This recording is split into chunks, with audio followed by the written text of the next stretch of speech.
Niining panahon nga ang putling ebanghelyo gihagit sa mga hiwi nga pagtulunan. Kinahanglan mo barug ang mga tinun-an ni Kristo sa pagpakigbisog sa paglaban sa pagtuo, nga makausa ug alang sa tanang panahong gihatag sa Dios ngadto sa iyang katawhan. Maoy hinungdan nga namugna kining tulumanon ang putling ebanghelyo. 30 minutos nga pagsabwag sa tinuod nga ebanghelyo. Kauban ni Pastor Jeremias Hangad, ang putling ebanghelyo. Tulumanon nga gihatod kaninyo sa Herald of Grace Radio Ministries Philippines. Ang putling ebanghelyo. Putling ebanghelyo. Putling ebanghelyo.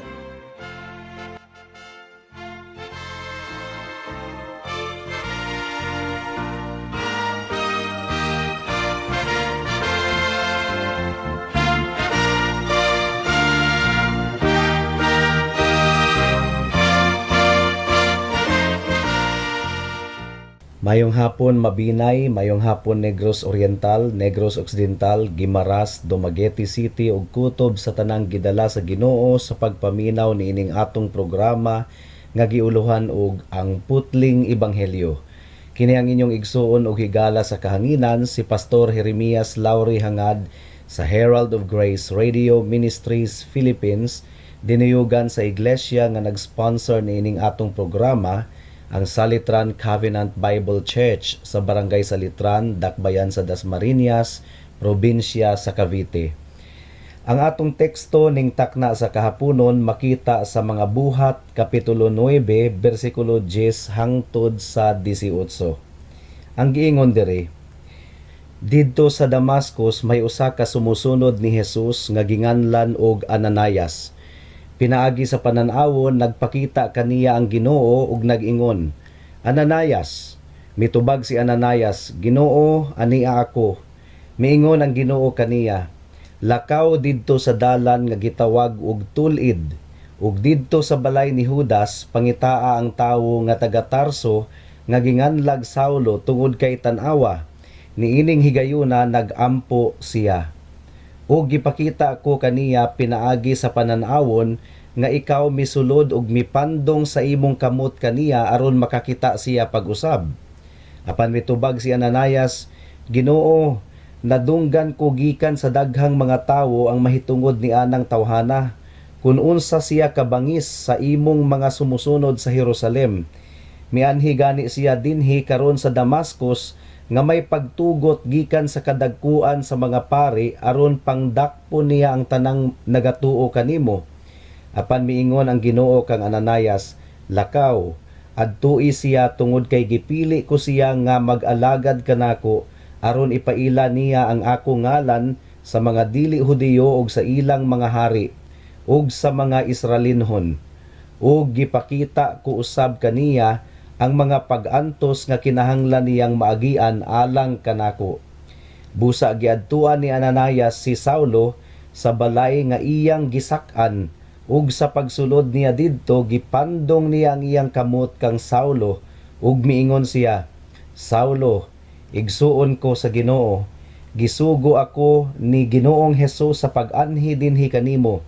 Siya nagpakita kanimo sa dalan samtang nagapadulong ka dinhi. Gisugo niya ako dinhi aron makakita ka pag-usab ug aron gamhan ka sa Espiritu Santo.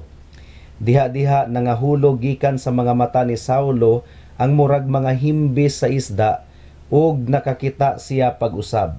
Unya mitindog siya ug nagpabautismo. Mikaon siya ug nabaskog pag-usab ang iyang lawas.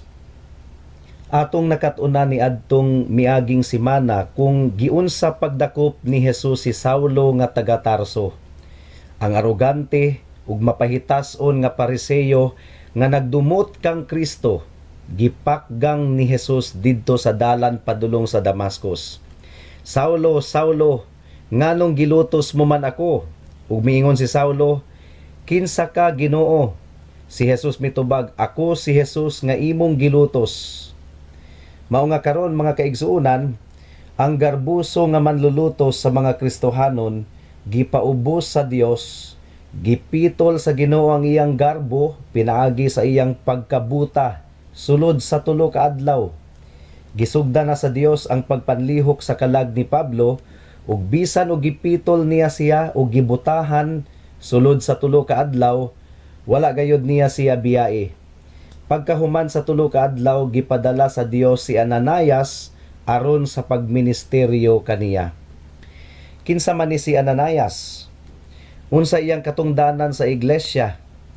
Ang tubag mga kaigsuunan, yano lang siya nga magtotoo. Diboto nga magtotoo kang Hesukristo. Dili siya pastor, dili siya ebanghelista o diakono. Pero bisan pa og yano lang siya nga disipulo ni Kristo, gigamit siya ingon nga tulay sa pagpanglihok sa balaang espiritu ngadto kang Saulo. Karon ang pangutana mao kini, nganong dili man mga apostoles sa Jerusalem ang gipadala sa Dios alang niini nga panghitabo sa kinabuhi ni Saulo? O di ba kaha si Felipe nga magwalali, nga bag-uhay pa lang gayod nga gigamit sa Ginoo sa pagkakabig ug pagbautismo sa Etiopyano nga yunoko? Ang tubag mao nga ang Dios adunay katungod sa paggamit sa bisag kinsa, inilaman o ordinaryong tawo, aron ang kadungganan dili masolo sa pipila lamang. Mao nga gigamit sa Ginoo si Ananias aron sa pagministeryo kang Pablo. Apan adunay kahadlok si Ananias sa pagbuhat sa gipabuhat sa Ginoo kaniya. Ug masabtan ra nato siya kung nganong gimanduan sa dakong kahadlok ang iyang kasing-kasing. Nasayod man gud siya kung kinsa ni si Pablo ug kung unsa ang iyang tuyo nganong miabot siya sa Damascus. Apan giunsa man sa paghupay sa Ginoo ang kahadlok ni Ananias? Well, gibuhat sa Ginoo ang paghupay sa iyang kahadlok pinaagi sa duha ka pamaagi. Una, gidescribe sa Ginoo kang Ananias ang dakong kabag-uhan sa sulod sa kasing-kasing ni Pablo. Gipahibalo ni Jesus kang Ananias nga, "Tan-awa, nag-ampo na si Saulo karon." Nga mura ba og giingon ni Jesus kang Ananias nga, ayaw kahadlok. Sa walay pagduda, tinuod gayod nga kinabig si Saulo, tungod kay tan-awa, nag-ampo na siya. Gisulti kadto ni Jesus aron nga mahupay ang kahadlok ni Ananias, ug aron ipahibalo kaniya nga aduna na gayoy kausaban sa pagbati ug paminsar ni Pablo. Sa una, siya manlulutos, apan karon ang iyang kabag-uhan napakita pinaagi sa iyang paggahin sa iyang kaugalingon alang sa mga pag-ampo. So pag-ampo di ang ebidensya aron mahupay ang kahadlok ni Ananias, aron pagpamatuod nga si Pablo dili na kahadlukan. Kay ngano, dili di ay mainampuon si Pablo sa una, mainampuon pud kunuhay, Pariseo gud siya. But to give you an idea kung unsa ang inampuan sa mga Pariseo, atong basahon ang Lucas Kapitulo 18, versikulo 10 hangtod sa 14. Si Jesus ang nagsulti niini nga sugilanon. Ang giingon dire, duha ka lalaki ang misaka sa templo aron magampo. Ang usa Pariseo ug ang usa maniningil sa buhis. Ang Pariseo mibarog ug nagampo sa iyang kaugalingon nga nag-ingon, "Ginoo, nagpasalamat ako kanimo nga dili ako susama sa ubang mga tawo, mga mangililad, mga dili makatarunganon, mga hingabit o bisan pa susama niining maniningil sa buhis. Nagapuasa ako og kaduha sa usa ka semana, nagbayad ako sa ikanapulo sa akong abot." Apan ang maniningil sa buhis nga nagbarog sa layong jutay, dili gani makahimo sa paghangad sa langit, ug nagpanumbag sa iyang dughan nga nagaingon, "Ginoo, maluoy ka kanako ang makasasala." Sultihan ko kamo, kining tawhana mipauli sa iyang balay nga pinasaylo kaysa usa, tungod kay ang matag usa nga nagbayaw sa iyang kaugalingon ipaubos, apan siya nga nagpaubos sa iyang kaugalingon pagabayawon. So si Jesus ang nagsulti niini nga sugilanon mga kaigsuunan, ug naghatag kanato kini og clue kung unsang matang ang inampuan sa mga Pariseo nga susama kang Pablo. Hambugiro nga inampuan, Bisan pa sa ilang pagampo, nagpaburot gihapon sila sa ilang kaugalingon. So more or less, may inampuon pod kunuhay si Pablo sa una. Sumala sa naandang inampuan sa mga Pariseyo. Gani ang giingon niya sa Pilipos Kapitulo 3, versikulo 4 hangtod sa 6 mao kini. Kung adunay angayan nga magpasigarbo diha sa unod, ako nagayod ang labing angayan. Gituli ako 8 kaadlaw gikan sa akong pagkatawo, kabahin sa nasod sa Israel, sa kaliwat ni Benjamin, Hebreuhanon sa tanang mga Hebreuhanon, ug bahin sa balaod usa ka Pariseyo, ug bahin sa kadasig manlulutos batok sa iglesia, ug bahin sa pagkamatarong sumala sa balaod walay buling. So usbon ko mga kaigsuunan, mainampuon pod kunuhay si Pablo. Apan ang iyang mga pagampo dili pagampo sa mga tinuod nga magtotoo. Pagampo kadto sa mga mapahitason nga Pariseyo. Apan karon matud pa ni Jesus kang Ananias, tan-awa, nagampo na siya karon. Subot ipasabot, tinuod na gayod ang iyang pagampo karon. Dili pareho sa una. Ang iyang pagampo karon, pagampo na sa usa ka dinugmok nga kasing-kasing nga nakabati na sa iyang problema sa kasalanan. Sa una, ang pagampo ni Pablo puno sa pagsalig sa iyang kaugalingong pagkamatarong. Apan karon ang iyang pagampo nagsalig na lamang sa kaluoy sa Dios diha kang Kristo nga manluluwas. Tan-awa, nagampo na siya. Mga kaigsuunan, mao kini ang usa sa mga bugat nga ebidensya nga ang usa ka tawo nahimo ng tinuod nga magtotoo kang Kristo. Ang natural nga singgit sa kalag sa usa ka Kristohanon mao ang pagampo. Dili gayud malikayan nga muampo ang mga Kristohanon, gumikan kay nabati naman nila ang pagkapiligro sa ilang kahimtang, nga sila makasasala ug nahailalom sa kasuko ug tunglo sa Dios. Mao nga nabati na nila karon ang ilang panginahanglanon sa kapasayloan sa Dios. Mao nga mutawag gayud sila sa Ginoo diha sa mga pagampo. Sama sa gibuhat ba ni adtong maniningil sa buhis, Ginoo, maluoy ka kanako ang makasasala. Nabati na nila nga wala sila'y pagkamatarong. Nangandoy na sila sa pagkamatarong ni Kristo ug nagsalig na sila sa kaluoy sa Ginoo. Si Pablo sa una, gumikan sa iyang garbo, dili siya makahimo sa tininuuray nga mga pagampo. Apan karon, andam na siya sa pagpaubos sa iyang kaugalingon ug mga liupo sa kaluoy sa Dios.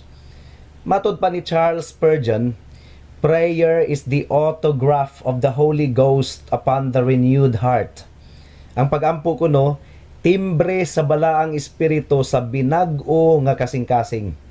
So imbis nga musalig si Saulo sa iyang kaugalingon, nagsalig na siya sa Ginoo karon ug nagpaabot nga ipakita sa Dios kaniya ang iyang angayan nga buhaton. Tan-awa, nagampo na siya. Nagpasabot kini mga kaigsuunan nga wala gayud siya makaampo sukad masukad ug tininuuray nga pagampo. Well, makakurat kini tungod kay isip Pariseyo, hanas kaayo si Saulo sa mga pagampo nga minimorize 3 times a day. Apan ang Dios nga nagsusi sa kasing-kasing sa mga tawo, nasayod kun unsa ang tinuod nga pagampo. Ug iyang gipakita nga wala pagayod sukad makaampo si Saulo, sukad masukad. Kadto pagayod ang first time nga nagampo si Pablo ug tinuod nga pagampo. Sa atong kapanahunan karon mga kahigalaan, daghan kaayong mga tawo nga hanas kaayong muampo og minimorize ug binasa nga pagampo, nga balik-balik lang nga mga pagampo, mechanical ug naanda na lang.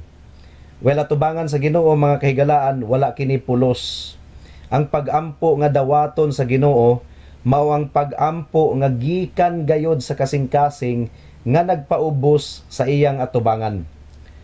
Unsa man day ang tinuod nga pagampo?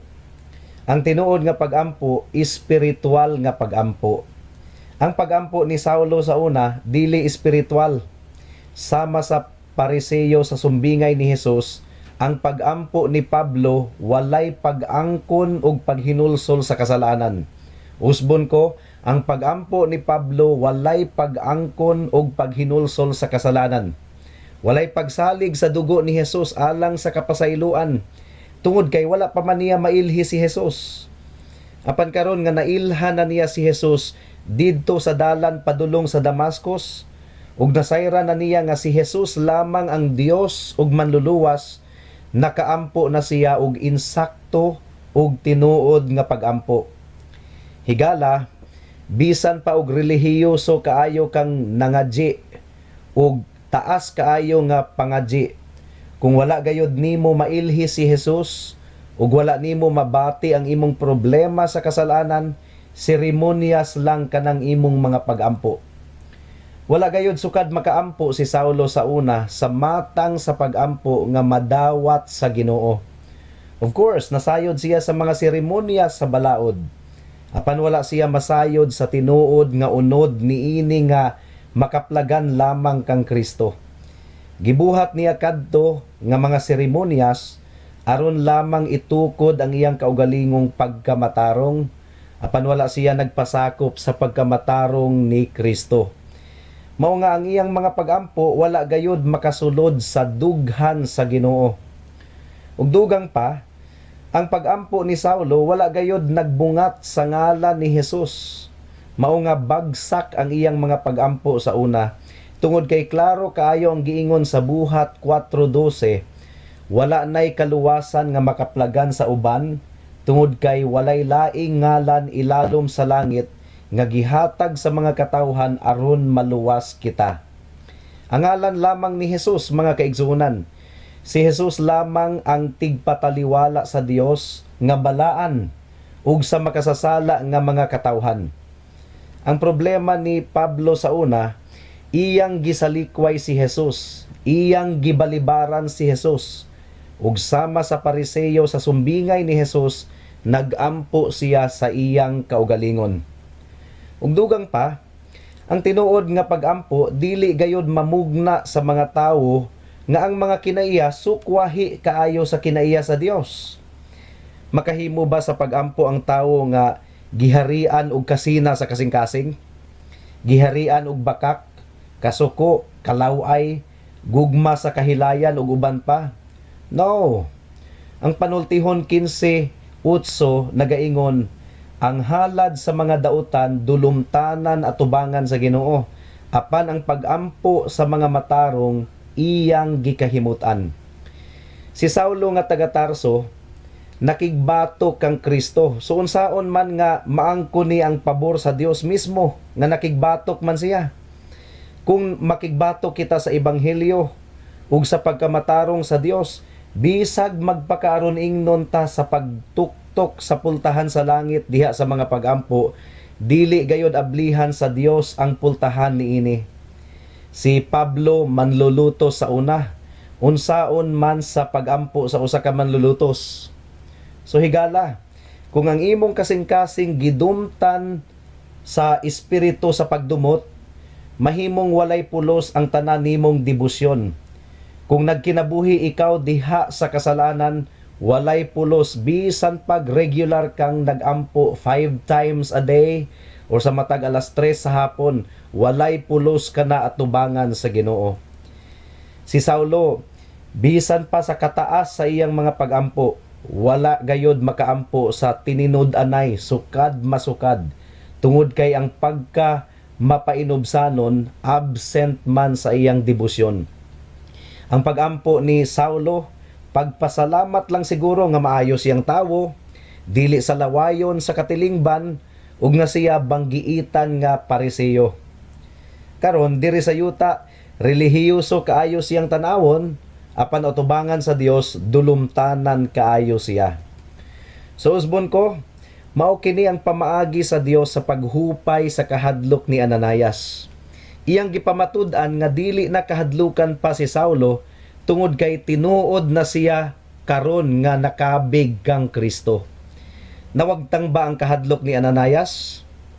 Actually, wala gihapon.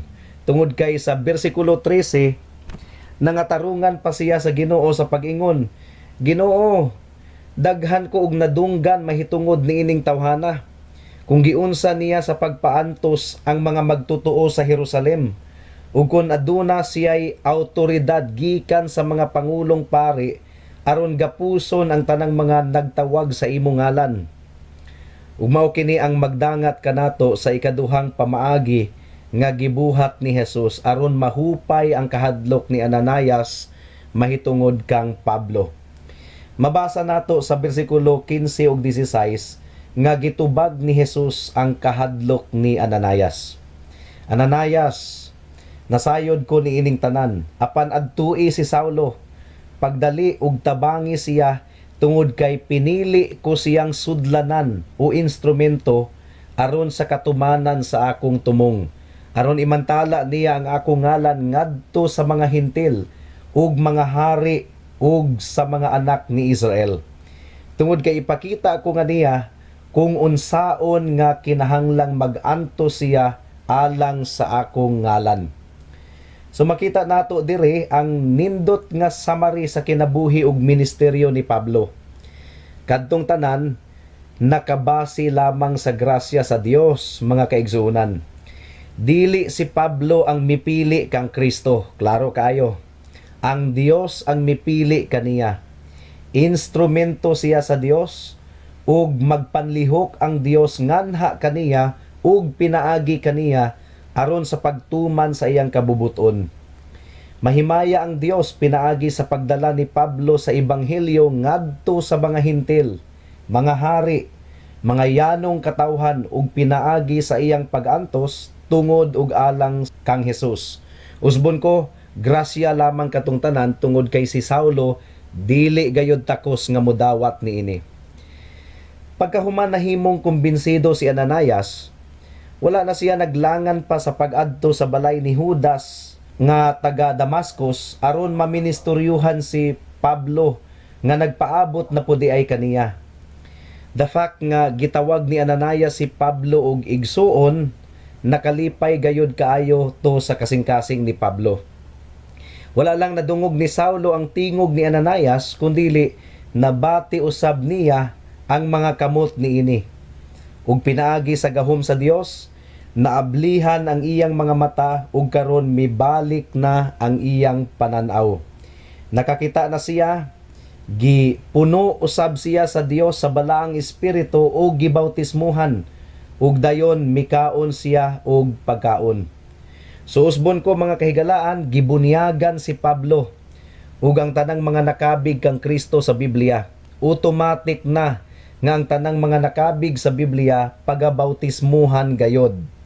Ang exception lang niini mao ang kriminal nga giluwas ni Jesus didto sa cross sa Kalbaryo. Karon ang King James Version sa mga buhat kapitulo 22 bersikulo 16 mura og nagsuggest nga gikinahanglang mabautismuhan si Pablo aron maluwas. Apan dili kana ang kaso, mga kaigsuonan. Mao nga mikonsulta kita sa orihinal nga Griego nga pinulungan sa Biblia ug didto klaro kaayo nga adisir gibautismuhan si Pablo, nahimo na siyang magtotoo, luwas na siya. Unsa ang nahitabo pagkahuman ni adto?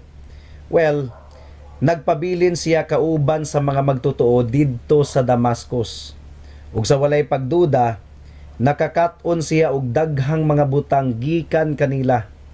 Ma-imagine nimo higala kung unsa ang ilang gibati nga kauban na nila si Pablo nga kanhi manlulutos bato kanila. Ug ma-imagine usab nimo kung unsa ang kakurat ni Pablo sa iyang kasinatian nga loving man di ay ang mga Kristohanon. Adunay kahangawa sa usag-usa, dili man dai sila takos pagalutuson, ug nasayod sila sa kamatuoran sa pulong sa Dios, ug gitinguha lang nila kining ipaambit sa uban. Sa dili pa nato tapuson ang atong pagpamalandong ning takna sa kahaponon, tuguti ako sa pag-emphasize sa mga praktikal nga mga leksyon aron malig-on ang inyong kalag, igsuon. Una, makahimo ang Ginoo sa paggamit bisan pa sa mga magtotoo nga dili sikat og inila. Kung dili lang unta sa pagkakabig ni Saulo, dili unta nato mailhan si Ananias. Dili siya pastor, dili siya diakono, dili siya ebanghelista. And yet, importante kaayo ang papel ni Ananias sa nagpadayon nga buluhaton sa iglesia. Sa pagkatinuod lang ang naa sa likod sa mga bantugan nga mga sulugoon ni Kristo, mao ang mga dili inila nga mga nag-ugmad kanila, sukad pa niadtong bata pa sila, hangtod nga nahimo silang mga bantugan nga mga sulugoon ni Kristo.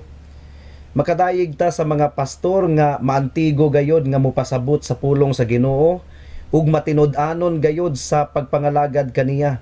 Apan dili nato ang ngayan kalimtan ang impluwensya sa amahan ug inahan ni anang maong mga pastor, mga Sunday school teachers nga gigamit sa Ginoo niadtong bata pa sila.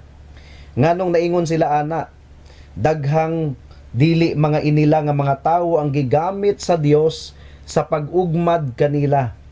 Dili sila inila sa katilingban, apan nasayod ang Dios sa ilang contribution sa iyang gingharian. So ang importante dili ang pagkainila, kundi ang pagkamatinud-anon sa atong pagpangalagad kaniya. Ikaduha, ang kasinatian ni Ananias nagpahinumdom usab kanato nga dili kita angay nga mahadlok sa pagbuhat sa kabubuton sa Ginoo. Sa una, nakigdiskurso paunta si Ananias sa Ginoo ug nangatarungan nganong dili siya angayan nga mobisita kang Pablo. Apan kontrolado sa Dios ang tanang butang ug misunod si Ananias kaniya uban ang pagtuo. Kung musugo ang Dios, hinumduman nato nga nagpanglihok siya ug ang iyang pamaagi mao ang labing maayo. Aduna pa ikatulo nga encouragement. Balanse kanunay ang mga buhat sa Dios. Gibalanse sa Ginoo ang dakong publiko nga milagro sa usa ka hilom nga panagkita ni Pablo ug ni Ananias didto sa balay ni Judas nga taga Damascus.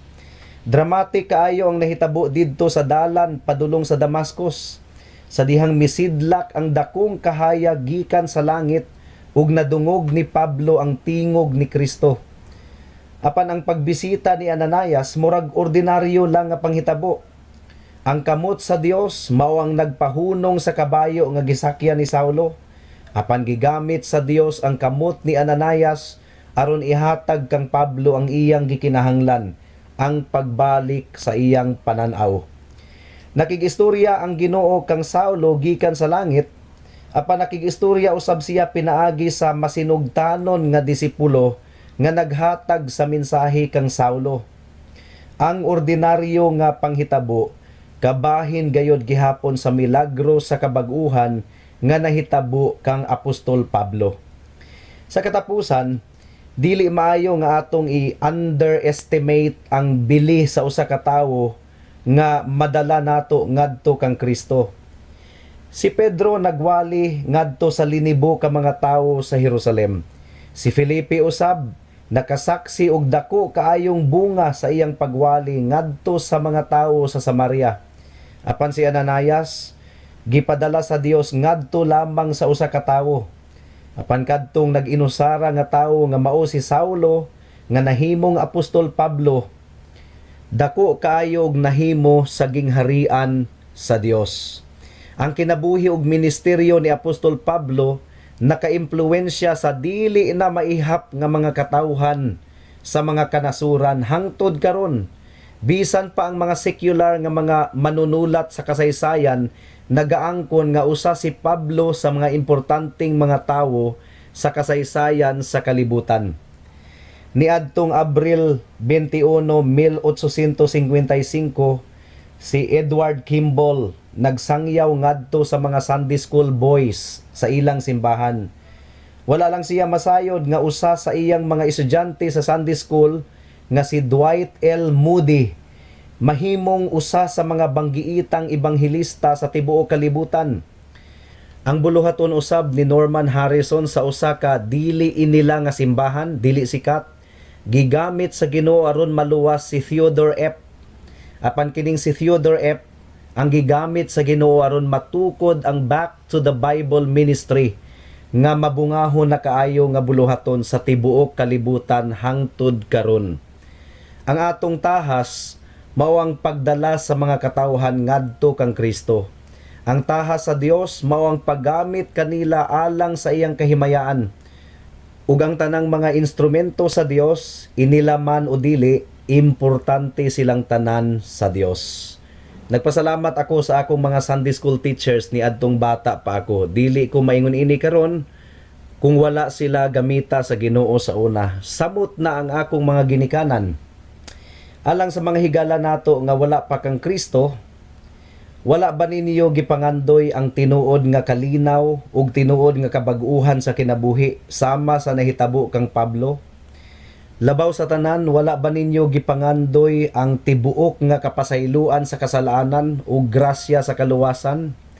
Kining tanan anaa lamang kang Hesus. Paghinulsol sa imong mga sala ug dangop kang Hesus ug saligi ang iyang hamili nga dugo alang sa paghuga sa tanan nimong mga sala. Ang tanang mosalig ug mutuo kaniya dili gayod malaglag, kundili dunay kinabuhing walay katapusan. Amen. Hangtod din hilang kita taman sa atong pagtuon karong taknaa tungod kay wala na kitay oras pa. Ako kamong padayon nga giimbitar sa pagpaminaw niining atong programa sa matag Miyerkules alas 6 hangtod sa alas 6:30 sa hapon dinhi sa Power 102.1 RFM. Daghang salamat. Alang sa dugang nga mga pangutana, mahimong mo text kang Pastor Jeremias hangad sa 0935 744-3030.